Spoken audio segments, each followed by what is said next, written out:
All right, welcome back to WMAC Now with your host Chuck Stevenson coming at you with a fight review.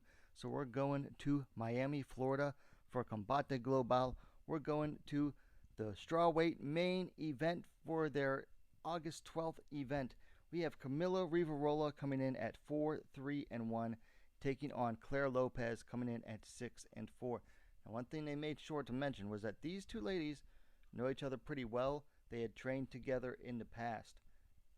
So apparently they have nothing against each other, but they certainly had no qualms about fighting each other. So let's go ahead and get into it. So, first round, there was no, and I mean no, feeling out, period, in this fight. Both ladies came to the center and immediately started exchanging punches. Both were throwing good straight punches, too, like no looping crazy stuff. Lopez was leading with her jab. Rivarola looking to land her power right hand.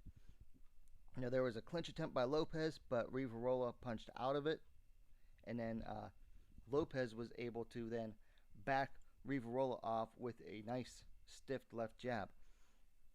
Now Lopez, she starts looking at level changes.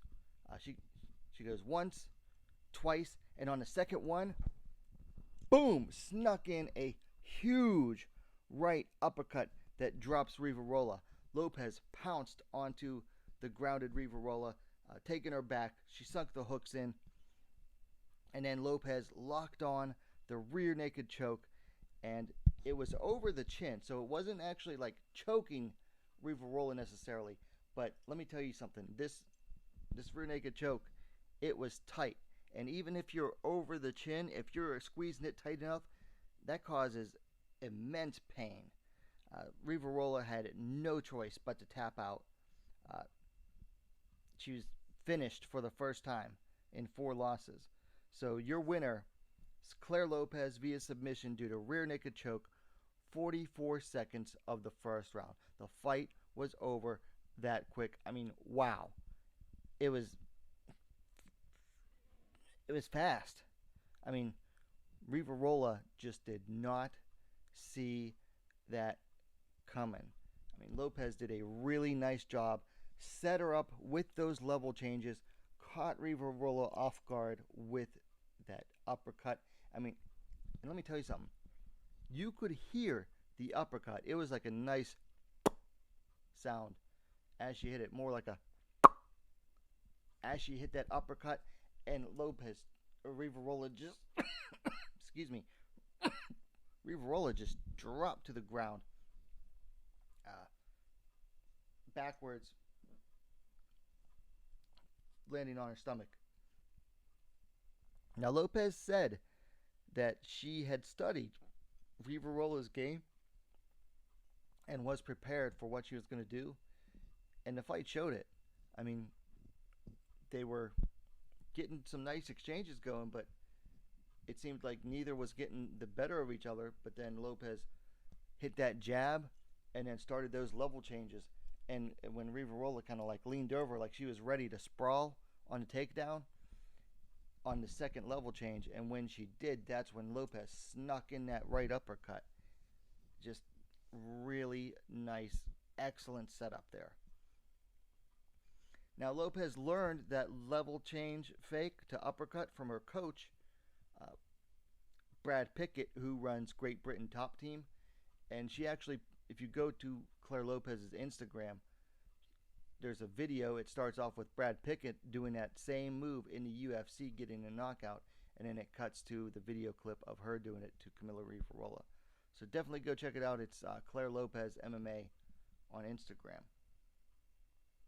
So, unfortunately for Rivarola, it is back to the drawing board for her. Well, on the other hand, with Claire Lopez, she could excel in two different divisions. Uh, she's talking about wanting to do atom weight. For some reason, Combate Global has her ranked there, even though she's never actually fought at atom weight. But the interesting thing, following both of these ladies on social media, Lopez was on weight at 115 pounds 24 hours before the weigh-ins time. So she is not having trouble making 115. So if she says, hey, I know I can get to 105 and do it comfortably, I have no doubt about it. Because if you're at 115 24 hours before the weigh-ins, you're obviously not exactly big for the weight class. So if she says she can get to 105 and do it comfortably, I think she could. And man, if she can keep that power at atom weight, and she's a decent wrestler too, ooh, she will be an absolute force to be reckoned with at 105 pounds. Okay, so for things to work on, the only thing I have is for Camila Rivarola. You know, she's going to go back.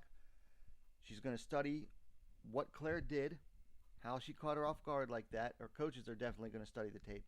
And then she needs to work on that in the gym. Like, just work on that exact situation in the gym so that she can build it into her muscle memory to see that coming ahead of time. And that's honestly a big part about fighting, is that you make those mistakes, you learn from them, and the biggest way you can learn is by building muscle memory. So that way, if a fighter starts hitting that same situation on you again in the future, then you automatically have it impacted into you how to react to it. But for Lopez, I don't have anything to work on. She did it. 44 seconds. What are you going to tell someone to improve on with that? Now, for fights to make, for Lopez, she's at number 5 in Combate's strawweight rankings. A step or two below her is Yahaira Cunningham. Now, Cunningham has having some mixed results as well lately. It's a step back for Rivarola, but it's not an insurmountable one. You know, just give Rivarola like a little bit of a tune-up fight. Now, for Lopez, on the other hand, she wants to fight at atom weight, but she has 3 wins over top 10 strawweights in the Combate Global division. She has a win over, I can't remember her name, out of Lobo Gym, that's at number 3. She has a win over Rivarola, who's at number 5, and she has a win over the 8th ranked fighter. If she wants to, she could ask for a title shot, honestly, in either division. So, if she wants to stay at she decides she wants to stay at strawweight, or Combate wants to have her stay at strawweight, have her fight for the vacant strawweight title against the number 1 ranked Caroline Gallardo. That would be fireworks. Both of those ladies hit hard.